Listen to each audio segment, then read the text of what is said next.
18번 2019년 국가직 9급. 믿기 어렵겠지만 짜장면 문화와 미국의 피자 문화는 닮은 점이 많다. 젊은 청년들이 오토바이를 타고 배달한다는 점에서 참으로 닮은 꼴이다. 이사한다고 짐을 내려놓게 되면 주방 기구들이 부족하게 되고, 이때 짜장면은 참으로 편리한 해결책이다. 미국에서의 피자도 마찬가지다. 갑자기 아이들의 친구들이 많이 몰려왔을 때 피자는 참으로 편리한 음식이다. 남자들이 군에가 훈련을 받을 때 비라도 추적추적 오게 되면 짜장면 생각이 제일 많이 난다고 한다. 비가 오는 바깥을 보며 따뜻한 방에서 입에 짜장을 묻히는 장면은 정겨울 수밖에 없다. 프로농구 원년에 수입된 미국 선수들은 하루도 빠지지 않고 피자를 시켜 먹었다고 한다. 음식이 맞지 않는 탓도 있겠지만 향수를 달래고자 함이 아닐까?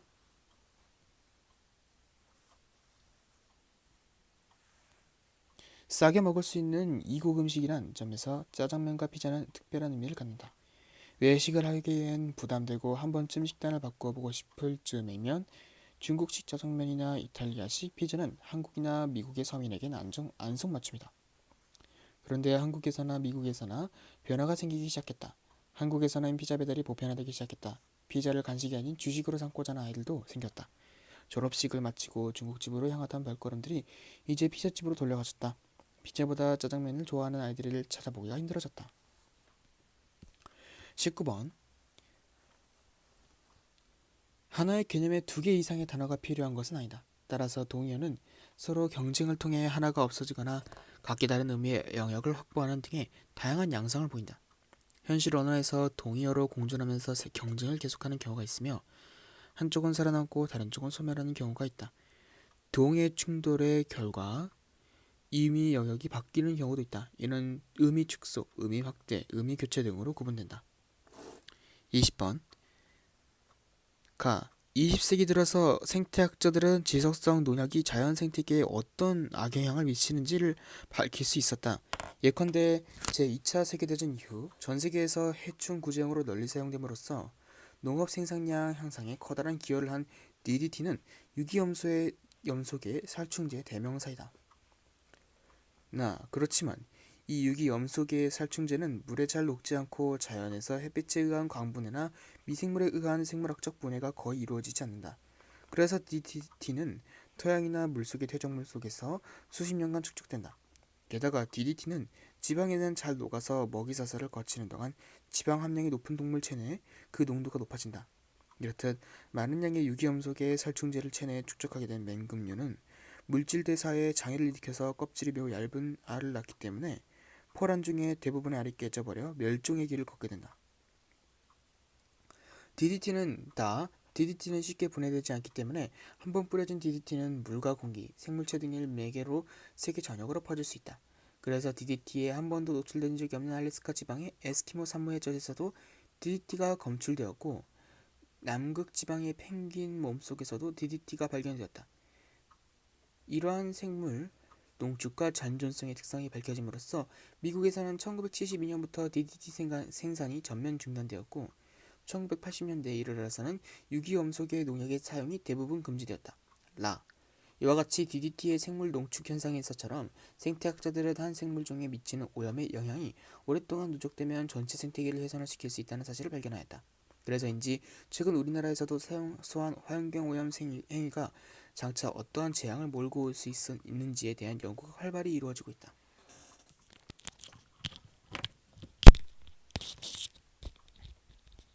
18번. 19번. 다음 글에서 추론한 바 우리는 도시화, 산업화, 고도성장 과정에서 우리의 경제의 뒷방살이 신세로 전락한 한국 농업의 새로운 가치에 주목해야 한다. 농업은 경제적 효율성이 뒤처져서 사라져야 할 사양산업이 아니다. 전 지구적인 기후변화, 식량 및 에너지 등 자원위기에 대응하여 나라와 생명을 살릴 미래산업으로서 농업의 전략적 가치가 크게 부각되고 있다. 농본주의의 기치를 앞세우고 농업 르네상스 시대의 제안을 통해 우리 경제가 당면한 불확실성의 터널을 벗어나야 한다.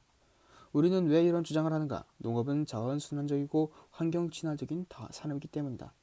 땅의 생산력에 기초해서 한계적 노동력을 고유하는 지연 산업인 동시에 식량과 에너지를 생산하는 원천적인 생명 산업이기 때문이다. 물질적인 부의 극대화를 위해서 한 지역의 자원을 개발하여 이용한 뒤에 효용 가치가 떨어지면 다른 곳으로 이동하는 유목민적 태도가 오늘날의 위기를 낳고 키워왔는지 모른다. 급변하는 시대의 흐름에 부응하지 못하는 구시대의 경제 패러다임으로는 오늘날의 역사에 동승하기 어렵다. 이런 맥락에서 지키고 가꾸어 후손에게 넘겨주는 정주민의 문화적인 지속성을 존중하는 농업의 가치가 새롭게 조명받은 이유에 주목할 만하다. 과학기술의 눈부신 발전 성과를 수용하여 새로운 상품과 시장을 창출할 수 있는 녹색 성장 산업으로서 농업의 잠재성 가치가 중시되고 있는 것이다. 20번 당크슨의 입장. 효가 개인의 가족, 곧 일차적인 인간관계에서 일어나는 행위를 규정한 것이라면 충은 가족이 아닌 사람들과의 관계, 곧 2차적인 인간관계에서 일어나는 사회적 행위를 규정한 것이다. 그런데 언제부턴가는 우리를 효를 수능적 가치관을 주입하는 봉건가부장제 사회의 유습이라고 오해하는가 하면 충과 효를 동일시하는 오류를 저지르는 경향이 많아졌다. 다음 인물을 보자. 부모에게 효도하고 형제를 사랑하는 사람은 윗사람의 명령을 거역하는 경우가 드물다. 또 윗사람의 명령을 어기지 않은 사람은 난동을 일으키는 경우도 드물다. 군자는 근본에 힘쓴다. 근본이 확립되면 도가 생기기 때문이다. 효도와 우애는 인의 근본이다. 위 구절에 담긴 입장을 기준으로 보면 효는 윗사람에 대한 절대 복종으로 연결된다. 곧 종족 윤리의 기본이 되는 연장자에 대한 예우는 물론이고 신분사회의 엄격한 상하관계까지 포괄적으로 인정하는 것이다.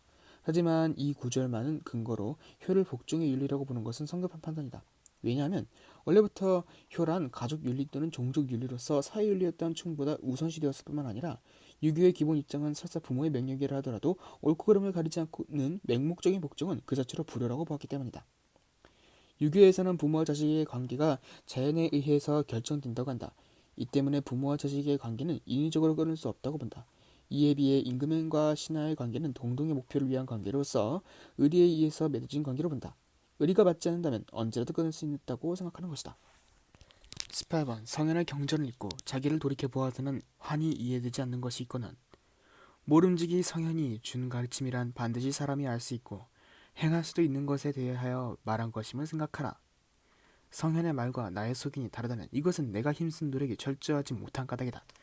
성현이 어찌 알기 어렵고 행하기 어려운 것으로 나를 속이겠는가. 성현의 말을 더욱 믿어서 딴 생각이 없이 간절히 찾으면 장차 얻는 바가 있을 것이다. 19번 누가 하늘을 보았다 하는가. 누가 구름 한 송이 없이 맑은 하늘을 보았다 하는가. 내가 본 건 먹구름 그거라 하늘도 알고 일생을 살아갔다. 내가 본 건 지붕 덮은 쇠항아리 그걸 알고 그걸 하늘로 알고 일생을 날아갔다. 일생을 살아갔다. 닦아라 사람들아 내 마음속 구름 찢어라 사람들아 내 머리 덮은 쇠항아리 신동엽 누가 하늘을 보았다 하는가. 2018년 9까지. 18번 동양의 음식 중에는 특별한 의미가 담긴 것들이 있다. 우리나라의 대표적인 명절 음식 중 하나인 송편은 반달의 모습을 본뜬 음식으로 풍년과 발전을 상징한다. 삼국사기에 따르면 백제 의정할 때 궁궐 땅속에서 파는 거북이 등에 쓰이는 백제는 만월, 신라는 반달이라는 글귀를 두고 점수사가 백제는 만월이라서 다음 날부터 쇠퇴하고 신라는 앞으로 크게 발전할 징표라고 해석했다고 한다. 결과적으로 점술과 예언이 적중했다. 이때부터 반달은 더 나은 미래를 기원하는 것으로 쓰이며 그러한 뜻을 담아 송편도 반달 모양의 떡으로 빚었다고 한다. 중국에서는 반달이 아닌 보름달 모양의 월병을 빚어 즐겨 먹었다. 옛날에 월병은 송편과 마찬가지로 제수용품이었다. 점차 재래가 증시 음식으로서 위상을 잃었지만 모든 가족이 모여 보름달을 바라보면서 함께 나눠먹는 음식으로 자리 잡았다. 이때문에 보름달의 모양의 월병은 둥근 원탁에 온 가족이 모인 것을 상징한다. 한국에서 지역의 단합을 위해 수천 명이 보내 비빔밥을 만들 시 중국에서는 수천 명이 먹을 수 있는 월병을 만들 정도로 이는 의미 있는 음식으로 대접받고 있다. 19번에서 20번 잔을 씻어 다시 술을 부으려 하는데 갑자기 석양에 막대기 던지는 소리가 나거늘 괴이하게 여겨 생각하되 어떤 사람이 올라오는고 하였다. 이윽고 한중이 오는데 눈썹이 길고 눈이 맑고 얼굴이 특이하더라. 엄숙하게 자리에 이르러 승상을 보고 예하며 왈 사냐 사람이 대승상께 인사를 드리나이다. 승상이 이인인 줄 알고 황망히 답례하러 말. 사부는 어디에서 오신고? 중이 웃으며 말. 평생에 나짓은 사람을 몰라보시니 귀인이 잘 잊는다는 말이 옳도소이다. 승상이 자세히 보니 과연 낯이 익은가 하거늘 문득 깨달아 능파 낭자를 돌아보며 말.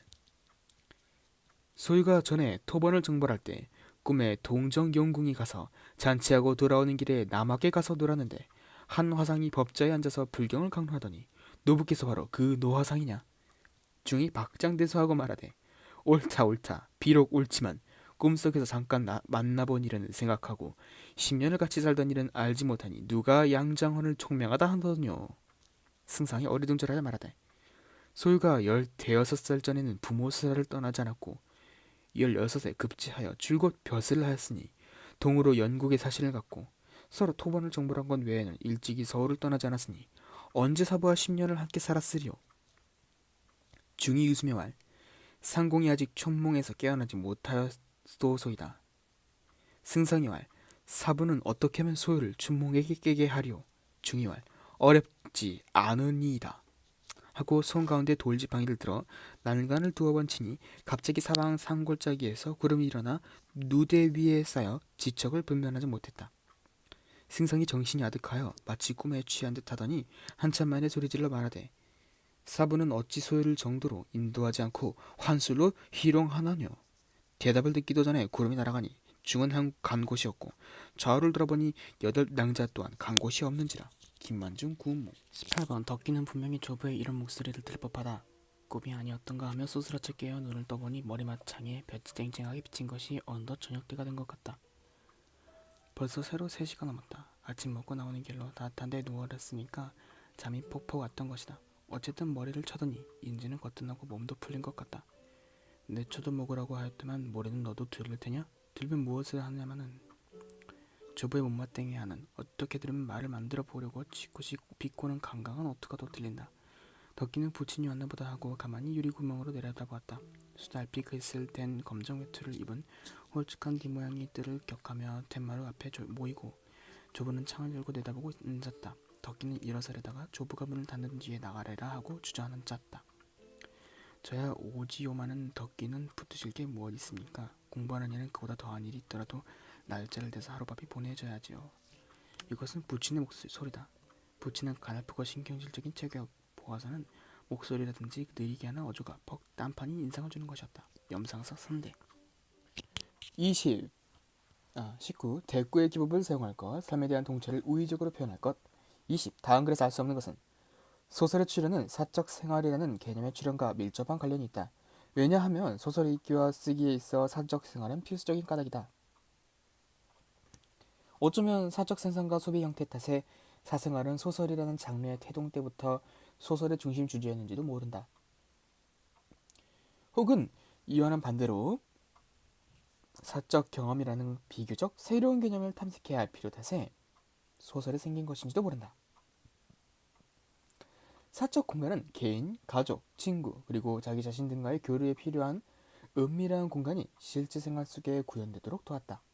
자기만의 내적인 것에 대한 추구는 사람들의 이상이 되었고 점점 그 중요성이 커지면서 사람들의 존재 방식과 글쓰기 행태의 변화를 요구하였다. 이전의 지배적 문학 형태인 서사시, 서정시, 희곡 등과는 달리 소설은 낭독하는 전통이 없었다. 또한 낭독을 이상으로 삼지도 않고 청중의 참여를 전제로 하지도 않았다. 소설 장르는 여럿이 함께 모여 문학작품을 감상하는 청중 개념의 붕괴와 밀접한 관련이 있다. 19세기는 르네상스 시대와 17세기와는 달리 공통의 규범과 가치를 나누는 단일사회가 아니었다. 따라서 청중이 한자리에 모여 동일한 가치를 나누는 일이 점차 불가능해졌다. 혼자 소리내지 않고 책을 읽기 시작했다는 것은 다른 사람들이 이미 사적생활에 상당한 의미를 두게 되었음을 뜻한다. 이러한 사적 경험으로서의 책 읽기에 대응되어 나타난 것이 사적인 글쓰기였다. 사적으로 글을 쓸 경우 작가는 이야기꾼, 음요시인, 극작가들과 달리 청중들로부터 아무런 즉각적 반응도 얻을 수 없다. 인류학자, 언어학자들에 의하면 언어의 의미는 그것을 쓸 때의 상황에 크게 좌우된다고 한다. 그러나 글쓰기, 그 중에서도 특히 인쇄에 의해 복제된 글쓰기는 작가에게서 떨어져 나와 결국 아무에게도 속하지 않는 자율적 담론을 창조하게 되었다. 나는 지금도 이광수의 무정 작품을 읽으면 가슴이 뜨거워지는 것을 느껴. 특히 결말 부분에서 주인공 이영식이 옳습니다. 우리가 해야지요. 우리가 공부하러 가는 뜻이 여기 있습니다. 우리가 지금 차를 타고 가는 돈이며 가서 공부할 학비를 누가 주나요? 조선이 주는 것입니다. 왜? 가서 힘을 얻어 오라고, 지식을 얻어 오라고, 문명을 얻어 오라고. 그래서 새로운 문명 위에 튼튼한 생활의 기초를 세워달라고. 이러한 뜻이 아닙니까? 라고 부르짖는 부분에 가면 금방 내 가슴도 울렁거려 나도 모르게 네, 네, 네 라고 대답하고 싶단 말이야. 이 작품은 이 소설이 나왔던 1910년대 독자들의 가슴만이 아니라 아직 강대국에 쌓여있는 21세기 우리 시대 독자들에게도 조국을 생각하는 마음에 큰 감동을 주고 있다고 생각해.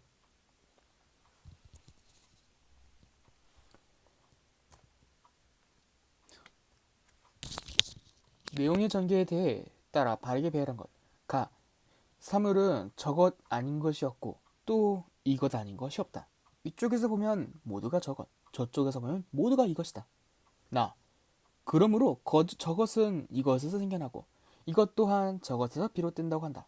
이것과 저것은 저 해시가 말하는 방생의 설이다. 다. 그래서 성인은 이런 상대적인 방법에 의하지 않고 그것을 절대적인 자연의 조명에 비추어 본다. 그리고 커다란 긍정에 의존한다. 여기서는 이것이 저것이고 저것 또한 이것이다. 또 저것도 하나의 시비이고 이것도 하나의 시비이다. 과연 저것과 이것이 있다는 말인가? 과연 저것과 이것이 없다는 것이 말인가? 라.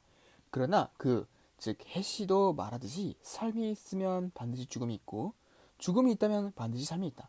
역시 된다가 있으면 안 된다가 있고 안 된다가 있으면 된다가 있다. 옳다에 의거하면 옳지 않다에 기대는 셈이 되고 옳지 않다에 의거하면 옳다에 의지하는 셈이 된다. 2017년 9까지 하반기 9급 국어. 역사의 연구는 개별성을 추구하는 것이라고 할 수가 있다. 기억, 구체적인 과거의 사실 자체에 대해 구명을 꾀하는 것이 역사학인 것이다. 니은, 고구려가 한족과 투쟁한 일을 고구려라든가 한족이라든가 하는 구체적인 요소들을 빼버리고 단지 자주적 대제국이 침략자와 투쟁하였다 라고만 진술해버리는 것은 한국사일 수가 없다. 디귿, 일정한 시대에 활약하던 특정한 인간 집단의 구체적인 활동을 소설에 잡는다면 그것을 역사라고 말할 수 없는 것이다. 19번, 마음도 한자리 못 앉아있는 마음일 때 친구의 서러운 사랑 이야기를 가을 햇볕으로나 동무사막 따라가면 어느새 등성이에 이르러 눈물 나거나 제삿날 큰 집에 모이는 불빛도 불빛이지만 해질녘 울음이 타는 가을 강을 보겄네. 저것 봐 저것 봐 내 보담도 내 보담도 그 기쁜 첫사랑 산골 물소리가 사라지고 그 다음 사랑 끝에 생긴 울음까지 녹아나고 이제는 미칠 일 하나로 바다에 다와가는 소리 죽은 가을 강을 처음 보겄네. 박지삼 울음이 타는 가을강. 20번 설명. 길동이 형님께서는 걱정 염려하지 마시고 내일 소재를 잡아 보내시되 장교 중에 부모와 처자가 없는 자를 가리어 소재를 호송하시면 좋은 묘책이 있습니다. 라고 말하였다. 감사가 그 뜻을 알고자 하나 길동이 대답을 아니하니 감사가 그 생각을 알지 못해도 호송하는 그 말과 같이 뽑아 길동을 호송해 한양을 올려보냈다. 조정에서 길동이 잡혀온다는 말을 듣고 훈련도감의 포수 수백을 남대문에 매복시키고는 길동이 문 안에 들어오고는 일시에 총을 쏴 잡으라 하고 명했다. 이때 길동이 풍우같이 잡혀오지만 어찌 그 기밀을 모르리요. 동작 나루를 권하며 비우자 셋을 써 공중에 날리고 왔다. 길동이 남대문에 드니 좌우의 포수가 일시에 총을 쏘았지만 총구에 물이 가득하여 할 수 없이 계획을 이루지 못했다. 길동이 대궐 문 앞에 다다라 자기를 잡아온 장교를 돌아보면서 말하기를 너희는 날 호송하여 이곳까지 왔으니 문제 당해 죽지는 아니하리라 하고 수레에서 내려 천천히 걸어갔다. 오군영의 기병들이 말을 달려 길동을 쏘려 했으나 말을 아무리 채찍질해 몬들 길동의 죽지 않은 법을 어찌 당하랴. 성안의 모든 백성들이 그 신기한 수단을 헤아릴 수 없더라. 지방직 상반기 9급 국어. 17번 해안에서 밀물에 의해 해수가 해안선에 제일 높게 들어온 곳과 썰물에 의해 제일 낮게 빠진 곳의 사이에 해당하는 부분을 조간대라고 한다. 지구상에서 생물이 살기에 열악한 환경 중 한 곳이 바로 이 줄간데이다. 이곳의 생물들은 물에 잠겨 있을 때와 공기 중에 노출될 때라는 상반된 환경에 삶을 맞춰야 한다. 또한 갯바위에 부서지는 파도에 파괴력도 견뎌야 내야 한다. 또한 빗물이라도 고이면 민물이라는 환경에도 적응해야 하며 강한 햇볕으로 바닷물이 증발하고 난 다음에는 염분으로 범벅된 몸을 추슬러야 한다. 이러한 극단적이고 변화무쌍한 환경에 적응할 수 있는 생물만이 줄간데에서 살 수 있다. 조간대는 높이에 따라 상부, 중부, 하부로 나뉜다. 바다로부터 가장 높은 곳인 상부는 파도가 강해야만 물이 겨우 닿는 곳이다. 그래서 조간대 상부에 사는 생명체는 뜨거운 태양열을 견뎌내야 한다. 중부는 만조내 때에는 물에 잠기지만 간조 때에는 공기 중에 노출되는 곳이다. 그런데 물이 빠져 공기 중에 노출되었다 해도 파도에 의해 어느 정도의 수분을 공급된다. 가장 아래에 위치한 하부는 간조시를 제외하고는 항상 물에 잠겨있다. 땅 위 환경의 영향을 적게 받는다는 점에서 다소 안정적이긴 해도 파도의 파괴력을 이겨내기 위해 강한 부착력을 지녀야 한다는 점에서 생존이 쉽지 않은 곳이다. 줄간데에 사는 생물들은 불안정하고 척박한 바다 환경에 적응하기 위해 높이에 따라 수직으로 종이 분포한다. 조간대를 찾았을 때 총알고등류와 따개비들을 발견했다면 그것이 조간대에서 물이 가장 높이 올라오는 지점인 것이다. 이들은 상당 시간 물 밖에 노출돼도 수분 손실을 막기 위해 폐각과 덮개판을 꼭 닫은 채 물이 밀려올 때까지 버텨낼 수 있다. 18번 서론 최근의 수출 실적 부진 현상 본론 수출 경쟁력의 실태 분석 1. 가격 경쟁력 요인 기억 최고 원가 상승 니은 품질 개선 부족 디귿 환율 불안정 2. 비가격 경쟁력 요인 기억 기업의 연구개발 소홀 니은 품질 개선 부족 디귿 판매 후 서비스 부족 리을 납기의 지연 결론 분석 결과의 요약 및 수출 경쟁력 향상 방안 제시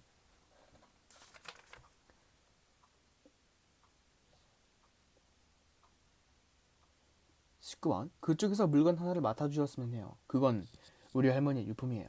저는 할머니의 유지에 따라 당신에게 그것을 전해야 할 책임을 느껴요. 할머니께서는 본인의 생각을 저에게 누차 말씀하신 바 있기 때문이죠. 부디 당신이 할머니가 품었던 호의를 거절하지 않기를 바랍니다. 아시다시피 할머니는 결코 말씀이 많으신 분은 아니었죠. 당신께서 생전에 표현하지 못했던 심정이 거기에 절실히 아로새겨져 있을 거예요. 20번 논증구조 기억 동물들의 행동을 잘 살펴보면 동물들도 우리가 사용하는 말 못지않은 의사소통 수단을 가지고 있는 듯 보이시다. 니은 즉 동물들도 여러 가지 소리를 내거나 몸짓을 함으로써 자신들의 감정과 기분을 나타낼 뿐이 아니라 경우에 따라서는 인간과 다를 바 없이 의사를 교환하고 있다는 듯하다. 그러나 그것은 단지 겉모습의 유사성에 지니지 않을 뿐이고 사람의 말과 동물의 소리는 아주 근본적인 차이가 존재한다는 점을 잊어서는 안 된다. 리을 동물들이 사용하는 소리는 단지 배고픔이나 고통 같은 생물학적인 조건에 대한 반응이거나 두려움이나 분노 같은 본능적인 감정들을 표현하기 위한 것에 지나지 않는다. 리을 미움 따라서 동물들이 내는 소리가 때때로 의사소통의 수단으로 이용된다고 해도 그것을 대화나 토론이나 회의와 같은 언어 활동이라고는 할 수 없다.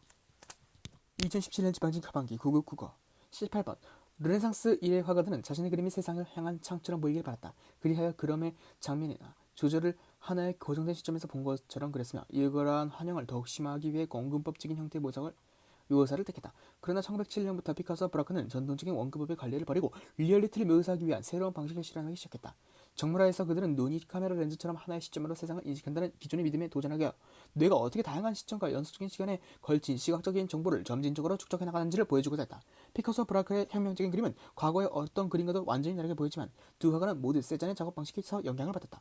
과거 화가들은 일관된 원급화 체계를 이용해 그림의 안정성과 깊이감을 부여하고자 했으나 세잔은 회적 공간을 의도적으로 왜곡하는 불안한 각도로 면을 기울여 안정적인 정물화의 역동감과 긴장감을 부여했다.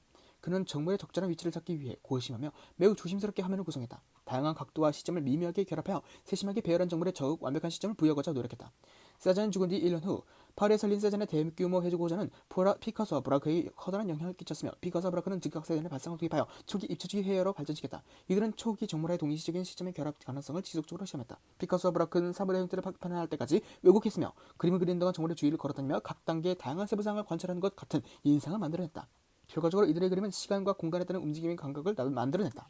19번 다음 글에서 할 수 없는 내용이 아닌 것은 단어나 흔히 문장을 구성하는 단위 가운데 분리하면 본래의 뜻을 잃어버리게 되는 최소의 자립 형식이라고 정의한다. 오늘 작은 언니는 새 옷을 입었다. 라는 문장에서 오늘, 새, 옷은 단어들이다.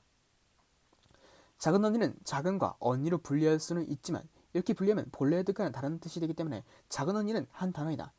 입었다는 입었다로 구성되어 있지만 이를 각각 홀로 쓰일 수 없고 세 단위가 모여서 하나의 자리 형식을 이루기 때문에 입었다는 그대로 한 단어가 된다. 그러나 단어의 정의가 그렇게 간단한 일은 아니다. 작은 언니는 옷을 의는 을과 같은 조사는 작은 언니 옷과 분리해도 제 뜻을 잃어버리지 않는다. 그러나 조사는 홀로 쓰이지 못하고 반드시 취하는 문 등에 붙어서만 쓰인다. 이러한 까닭으로 국어의 조사들을 단어로 인정하기도 하고 인정하지 않기도 한다. 이와 유사한 어려움은 의존명사에서도 볼 수 있다. 한 그루, 줄 것에 그루, 것은 의존명사인데 이들은 분리는 가능하지만 홀로 쓰이지는 못하고 반드시 관용어의 수식을 받아서만 쓰일 수 있다. 그러나 의존명사는 관용어의 수식을 받는다는 점에서 그 통사적 성격이 명사와 동일하다. 따라서 의존명사는 명사와 동일한 성격을 지니는 단어로 취급한다. 국어 단어는 그 형성 방식에 따라 크게 두 가지로 구성된다. 하나는 구름, 겨우, 먹다 처럼 단일한 요소가 곧 한 단어가 되는 경우이다. 구름, 겨우와 같은 단어들은 더 이상 나뉠 수가 없는 단일한 구성을 보이는 예들로서 이들은 단일어라고 할 수 있다. 먹다는 어감, 먹에서 어미, 다가 붙어 이루어진 구성이지만 먹은 의존 형태로서 단독으로 쓰일 수 없으며 다는 순수하게 무보사 기능을만을 나타내는 어미로서 단어의 구성에는 관여하지 않는다. 다른 하나는 다양한 요소들이 결합하여 한 단어가 되는 경우이다. 이들은 단일어와 구별하여 복합어라고 한다. 복합어는 다시 두 가지 종류로 나뉜다. 새, 노랗다. 무덤, 잠은 어휘 형태소인 노랗다, 묻, 자의 셋, 과 같은 접사가 덧붙어서 파생된 단어들이다. 이처럼 어휘 형태소에 접사가 결합하여 형성된 단어들을 파생하라고 한다.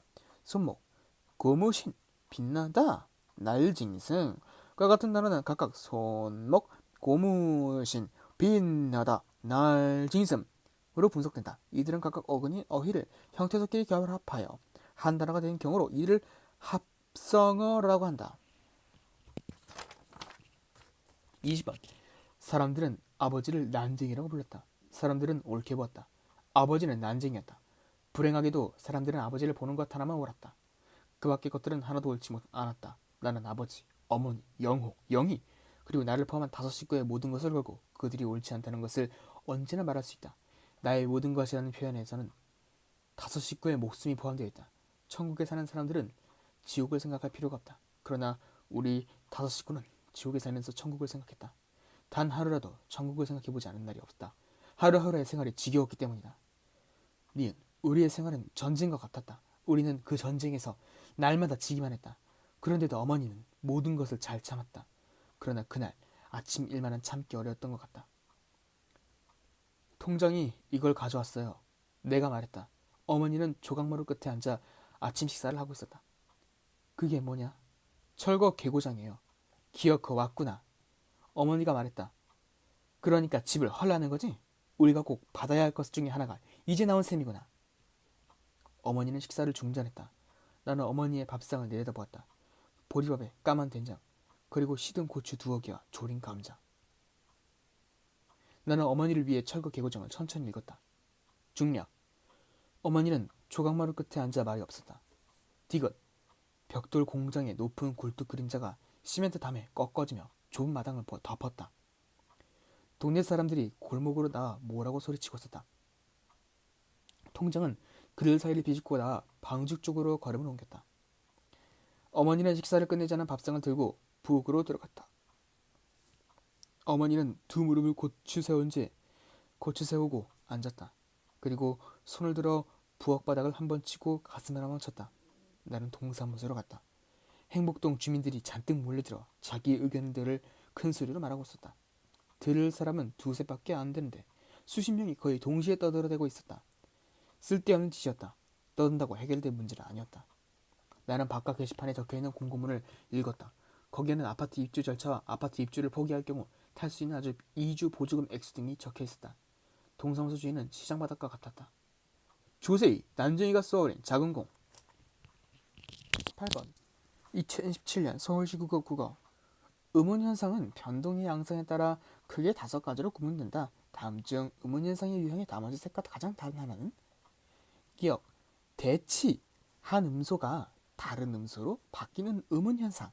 니은, 탈락, 한 음소가 없어지는 음운 현상. 디귿, 첨가, 없던 음소가 새로 끼어드는 음운 현상. 리을, 축약, 두 음소가 합쳐져 다른 음소로 바뀌는 음운 현상. 미음, 도치, 두 음소가 서로 자리를 바꾸는 음운 현상.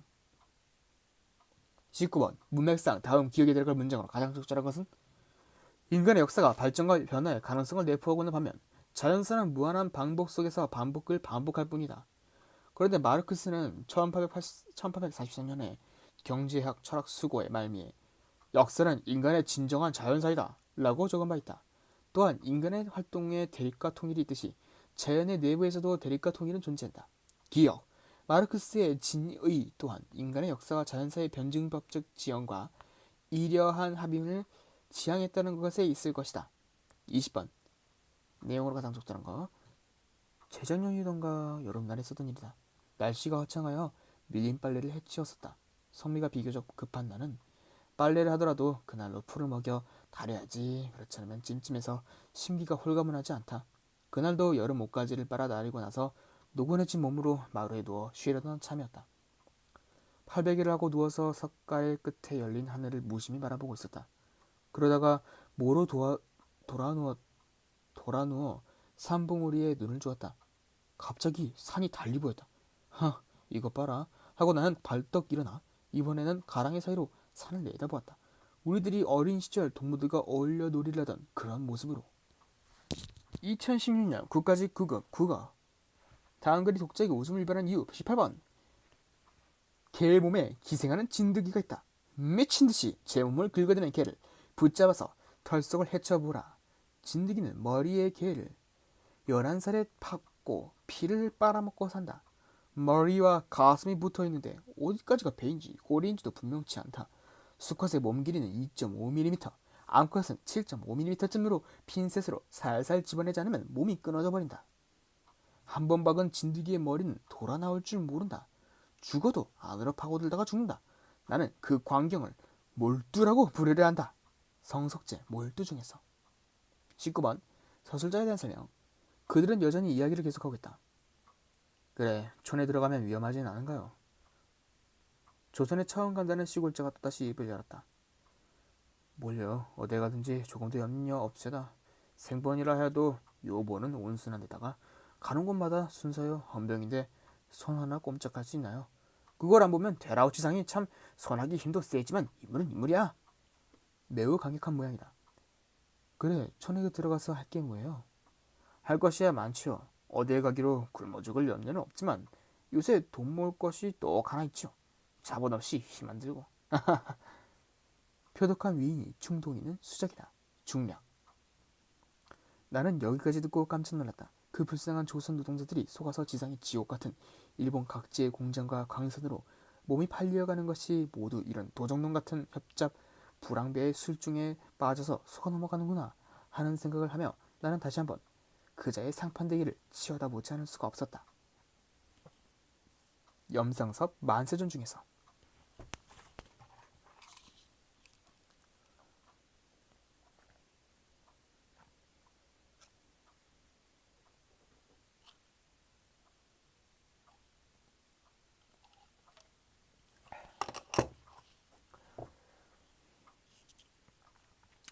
20번 대화에서 니은의 대답에 갖는 특징. 적절하다는 것은 그라이스는 원활한 대화 진행을 위한 요건으로 4가지의 협력 원리를 제시한 바 있다. 첫째, 주고받는 대화의 목적에 필요한 만큼만 정보를 제공하고 필요 이상의 정보를 제공하지 말라는 양의 격렬이다. 둘째, 진실한 정보만을 제공하도록 노력하고 증거가 불충한 것은 말하지 말라는 질의 격렬이다. 셋째, 해당 대화 맥락과 관련되는 말을 하려는 관련성의 격렬이다. 넷째, 머허하고 나 중의적인 표현을 피하고 간결하고 조리 있게 말하는 태도의 격렬이다. 그러나 모종의 효과를 위해 이 4가지의 격렬을 위배하는 일은 일상 대화에서 빈번하게 이루어지는데 일반적으로 언중들은 그것을 자연스럽게 받아들일 뿐 아니라 때에 따라서는 협력의 원리를 지키는 것이 예의에 어긋나는 경우도 많다. 대화 1. 기억. 체중이 얼마나 되니? 니은. 55kg인데 키에 비해 가벼운 편입니다. 대화 2. 얼마 전 시민 운동회가 있었다며. 100m 달리기에서 비행기보다 빠른 사람을 봤어. 대화 3. 넌 몇 살이니? 형이 17살이고 저는 15살이지요. 대화 4. 점심은 뭐 먹을래? 생각해보고 마음 내키는 대로요. 2015년 국가직 9급 국어. 19번. 이용악은 1945년에 해방이 되자 고향인 함경북도의 경성에 가서 가족을 두고 홀로 상경한다. 그리운 몹시 추웠던 그해 겨울밤 고향에 두고 온 가족을 그리워하며 쓴 시이다. 눈이 오든가 북쪽엔 한방눈 쏟아져 내리는가. 험한 벼랑을 구리구리 돌아간 백무산 철길 위에 느릿느릿 밤새워 달리는 화물차의 검은 지붕에 연달린 산과 사이 너를 남기고 온 작은 마을에도 복뒤 눈 내리는가. 잉크병 얼어드는 이러한 밤에 어쩌자고 잠을 깨어 그리운 곳 참아 그리운 곳 눈이 오는가. 북쪽엔 한방눈 쏟아져 내리는가. 이용학 그리움. 20번. 그림 액자의 관계에 가장 비슷한 거. 2000년이 된 기념으로 땡땡 화랑에서 화가 200인의 작품 전시회를 개최하였다. 큐레이터가 보내준 카탈로그를 보고 전화로 김 땡땡 화백의 그림을 바로 예약했다. 큐레이터는 작품이 작은데 벽 속에 3명이 들어가 있어 답답한 느낌이 들지 않으냐? 라고 했지만 나는 내가 설정한 가족이라는 주제에 어울린다고 생각하여 구입하기로 했다. 전시회가 끝난 뒤 작품을 받아 보니 액자가 그림보다 훨씬 컸다. 이렇게 액자가 크니 큐레이터의 걱정과는 달리 그림이 답답해 보이진 않았다. 이것이 바로 액자의 힘이다. 내가 아는 어떤 애호가는 좋은 액자를 꾸준히 모은다. 갖고 있는 그림의 액자를 바꾸기 위해. 2015년 지방지 국어 18번. 다음 글에 대한 설명을 적절히 되는 거. 심청은 시각이 급하니 어서 바삐 물에 들라. 심청이 거동무서 두 손을 합장하고 일어나서 하느님 전에 비는 말이. 비나이다 비나이다. 하느님 전에 비나이다. 심청이 죽는 일은 추워라도 젊지 아니하되 병든 아비 깊은 하늘 생전에 풀려하고 이 죽음을 당하오니 명천은 감동하사 어두운 아비 눈을 밝게 띄워 주옵소서. 눈물짐에 하는 말이. 여러 선인의 평안이 가옵시고 억심만큼 이문 남겨 이 물거를 지나거든 나의 혼백 불러내어 물밥이라도 주시오 하며 안색을 변치 않고 뱃전에 넣어서 보니 티 없이 푸른 물은 몰러덩 콸렁. 뒤동굴이 굽이쳐서 물거품 북적지대한데 심청이 기가 막혀 뒤로 벌떡 주저앉아 뱃전을 다시 잡고 기절하여 엎딘 양은 차마 보지 못할 지경이었다. 심청가 중에서 19번. 그 내용이 시적상황과 가장 유사한 것. 이때는 주구 월망간이라 월색이 명량하여 남창에 비치고 공중에 외기력이 웅웅한 긴 소리로 짝을 찾아 날아가고 동산의 송림 사이에 두견이 슬피우러 불려기를 해답하나. 무심한 사람도 마음이 상하거늘 독수 공방에 눈물로 세월을 보내는 송이야 오죽할까. 송이가 모든 심사를 저버리고 책상머리에 의지하여 잠깐 졸다가 기러기 소리에 놀라 눈을 뜨고 보니 남창의 밝은 달 허리에 가득하고 쓸쓸한 낙엽송은 심해를 돕는지라. 잊었던 심사가 다시 가슴에 가득해지며 눈물이 무심히 떨어진다. 송이가 남창을 가만히 열고 달빛을 내다보며 위안 탄식하는데. 달아, 너는 내 심사를 알리라. 작년 이내 뒤동산 명월 아래 우리 임을 만났더니 달은 다시 보건만은 임을 어찌 보지 못하는고. 심양강의 탕금녀는 만고문장 백나천을 달 아래 만날 적에 설진심 중무한 사람을 세세히 하였건만은 나는 어찌 방명하여 명랑한 저 달 안에서 부득설진 심중사하니 가려하지 아니할까. 사람은 없어 말하지 못하나 차라리 심중사를 종이 위에다 그리리라 하고 연상을 내어 먹을 흠씬 갈고 청항모 무신필을 듬뿍 풀어 백능화주지를 책상에 펼쳐놓고 서목수로 붓대를 곧게 쥐고 단식하면서 맹맥이 앉아있다가 고개를 돌려 벽공의 높은 달을 세 번 우러러보더니 서두에 주풍 감별곡 5자를 쓰고 상사가 생각되고 생각이 노래되고 노래가 글이 되어 붓끝을 따라오니 붓대가 쉴 새 없이 쓴다. 재봉팔 감별곡 중에서 20번 가 21세기 인류의 운명은 과학기술의 체계에 부여된 힘이 어떻게 사용되는가에 따라서 좌우될 것이다. 기술공학에 의해 새로운 유토피아가 도래할 것이라는 소박하고 성급한 희망이야. 기술이 인간을 대신해서 역사의 주체로 등극하리라는 허무주의적 전망이 서로 엇갈리는 기로에 우리는 서 있다. 기술공학적 질서의 본질과 영향력을 고려하지 않은 모든 문화는 공허할 수밖에 없다. 그러나 모든 생산체제가 중앙 집중적인 기업 문화는 포기할 수는 없으며 기업 문화의 전황은 어디까지나 조직의 자기보존, 생산의 효율성, 이윤의 극대화 등을 달성하기 위한 것이다.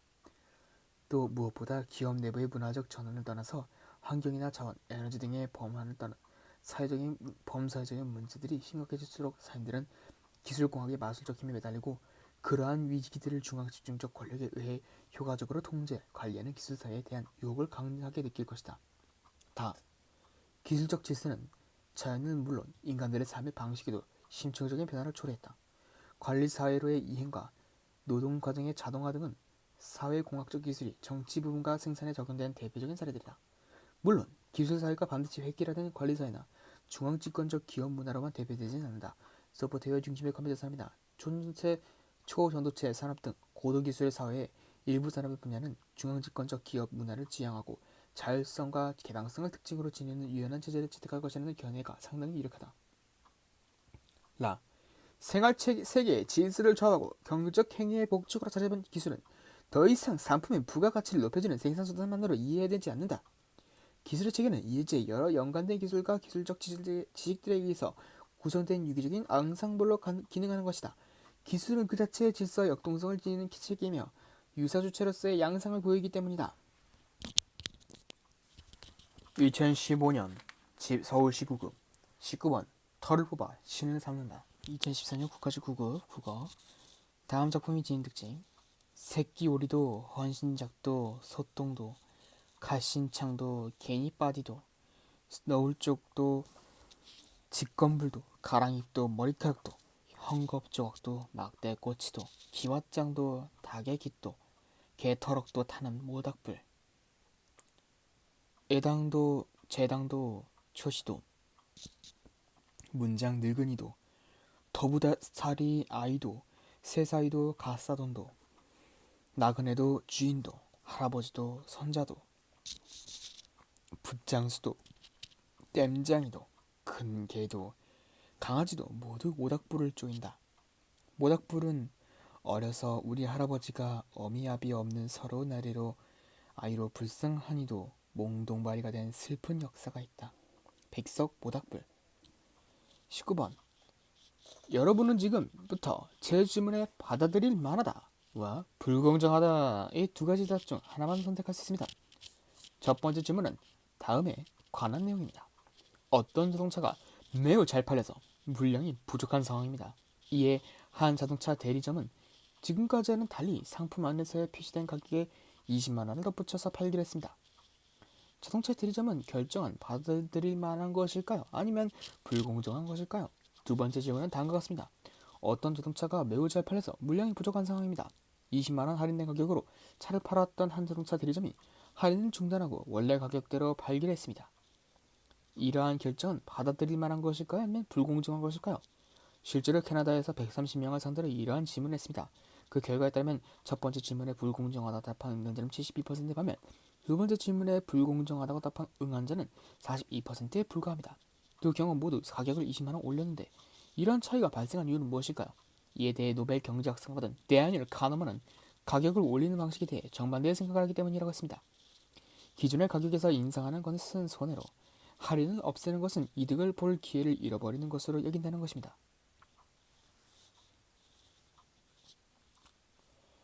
20번 그 녀석은 박씨 앞에 삿대질을 하듯이 또 거신 소리를 질렀다. 검초록색 잠바에 통이 좁은 깜장색 바지 차림에 서른 남짓 되어버린 사내였다. 짧게 깎은 앞머리가 가지런히 일어서 있고 손에는 오리 굵은 깜장 모자를 들었다. 칼칼하게 야인 몸에 몸매지만 서스리던 선 눈매를 지녔고 하관이 빠르고 얼굴색도 까무잡잡하다. 앞니에 금리 2개를 해 박았다. 구두가 인상적으로 서늘하게 느껴 생겼다.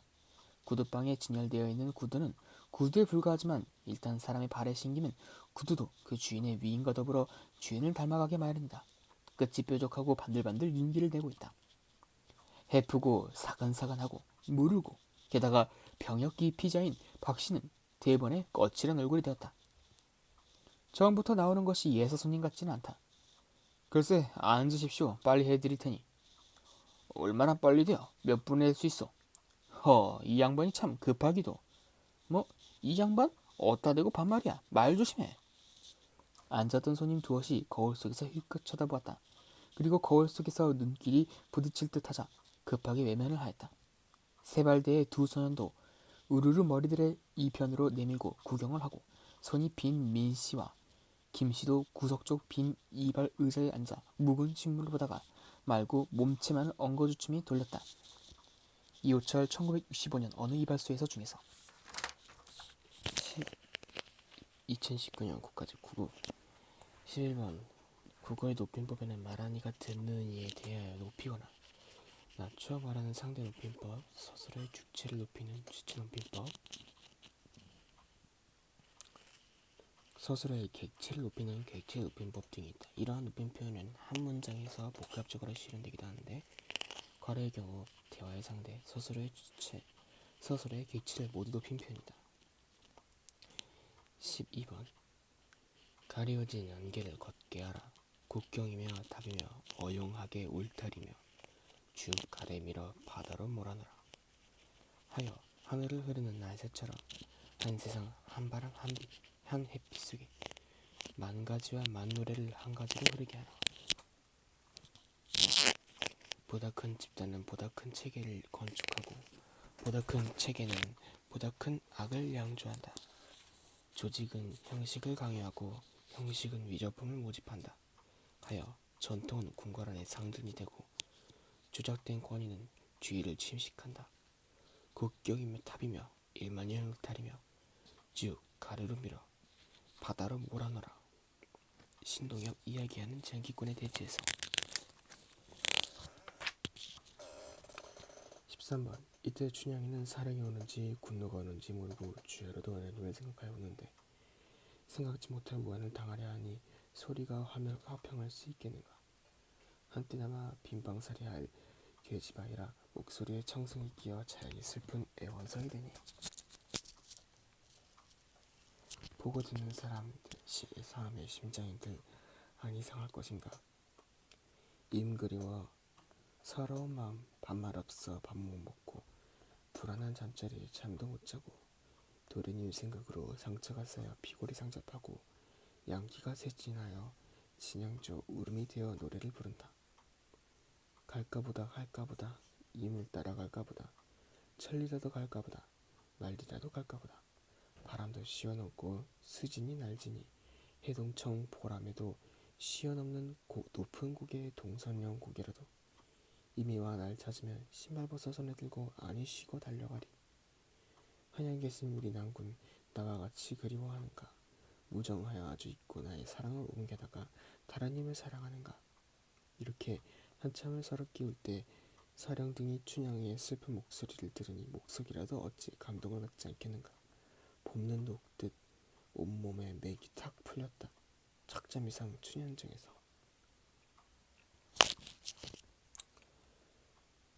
14번 동네 사람들이 방앗간에 터진 두매를 둘러쌌다. 그리고 방앗간 속을 들여다보았다. 과연 어둠 속에 움직이는 게 있었다. 그리고 그게 어둠 속에서도 흰 짐승이 한 걸 알 수 있었다. 분명히 그놈이 신동이계이다. 동네 사람들은 한 걸음 한 걸음 죄어들었다. 점점 뒤로 움직여 쫓기는 짐승의 어느 한 부분에 불이 켜졌다. 저게 산개의 눈이다. 동네 사람들은 몽둥이 잡은 손에 힘을 주었다.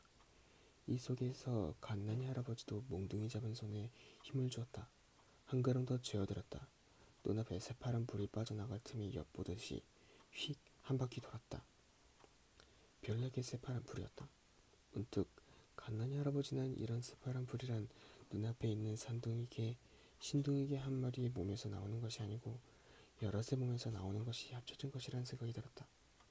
말하자면 지금 이 신동이의 뱃속에 든 새끼의 목까지 합쳐진 것이라는. 그러나 간단히 할아버지의 가슴속을 흘러 지나가는 게 있었다. 짐승이라도 새끼 뺀 것을 참아? 이때 누구의 입에선가 때리라 하는 고함 소리가 나왔다. 다음 순간 가난이 할아버지의 양옆 사람들이 우케를 향해 달려들어 몽둥이를 내리쳤다.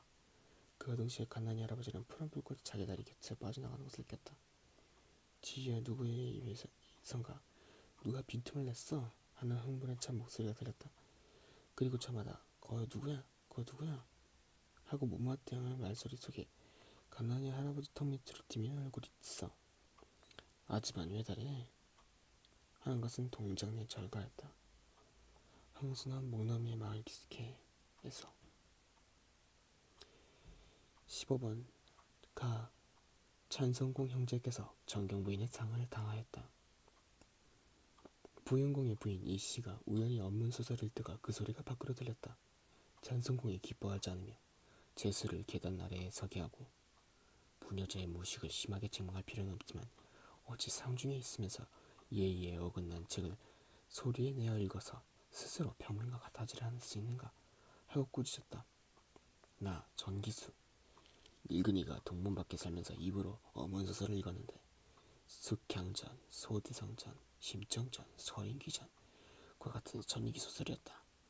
잘 읽었기 때문에 옆에서 구경하는 사람들이 빙 둘러섰다. 가장 재미있고 기묘하여 매우 들을 만한 구절에 이르면 갑자기 침묵하고 소리를 내지 않았다. 사람들이 다른 이야기를 듣고 싶어서 다투어 돈을 던졌다. 일바로 요전법이라 한다. 16번 고전파 음악은 어떤 음악인가? 서양의 음악의 뿌리를 종교는 음악에서 비롯되었다. 바로크 시대까지는 음악이 종교에 해석되어 있었으며 음악가들 또한 종교에 해석되어 있었다. 고전파는 이렇게 종교에 해석되었던 음악을 위한 음악으로 정립하려는 예술운동에서 출발했다. 따라서 종래의 신을 위한 음악에서 탈피해 형식과 내용의 일치를 구하고 균형 잡힌 절대 음악을 추구하였다. 즉 신보다는 사람을 위한 음악, 음악을 위한 음악보다는 음악을 위해 이루어 나가겠다는 굳은 결의를 보여준 것이다. 또한 고전파 음악은 음악적 형식과 내용의 완숙을 이룬 음악이기도 하다. 이 시기에는 하이든, 모차르트, 베토벤 등 음악의 역사에서 가장 위대한 작곡가들이 배출되기도 하였다. 이때에는 성악이 아닌 기악만으로도 음악이 가능하게 되었으며 교향곡의 기본을 이루는 소나타 형식이 완성되었다. 특히 옛 그리스나 로마 때처럼 보다 정돈된 형식을 가진 음악을 해보자고 주장하였기에 옛것에서 배우자는 의미의 고전과 청정하고 우아하며 흐림없음, 최고의 예술적 경지에 다다름으로써의 고전을 모두 지향하게 되었다. 이렇듯 역사적으로 고전파 음악은 종교의 영역에서 음악 자체의 영역을 확보하였으며 최고 수준의 음악적 내용과 형식을 수립하였다. 고전파 음악이 서양 전통음악 전체를 대표하게 된 것은 고전파 음악이 이룩한 역사적인 성과에서 비롯된 것일지도 모른다. 따라서 고전음악의 개념을 이해하기 위해서는 고전파 음악의 성격과 특징에 대한 이해가 선행되어야 할 것이다. 17번 철학사에서 합리론의 전통은 감각에 대해 매우 비판적이었다. 예컨대 플라톤은 감각이 보여주는 세계를 끊임없이 변하는 전적으로 불안정한 세계를 간주하고 이에 근거하여 지식을 얻는 것은 불가능하다고 생각했다. 반대로 경험론자들은 우리의 모든 관념과 판단은 감각 경험에서 출발한다고 주장하면서 어떤 지식도 절대적으로 확실할 수는 없다고 결론짓는다. 모든 사람은 착시 현상 등을 경험해 본 적이 있기에 감각이 우리를 속일 수 있다는 것을 분명히 알고 있고 감각에 대한 어느 정도의 경계심을 지니고 있다. 하지만 그렇다고 해서 일상생활에서 자신의 감각을 신뢰하고 이에 따라 행동하는 것은 잘못이 아니다. 모든 감각이란 적 정보를 검증 절차를 거치며 받아들이다가는 정상적 생활을 영위하는 것 자체가 불가능해질 것이기 때문이다. 반대로 실용적 기술 개발이나 평범한 일상적 행동과는 달리 과학적 연구는 상당한 정도의 정확성을 요구하므로 경험적 자료에 대해 어느 정도의 경계심을 유지하는 것도 당연하다.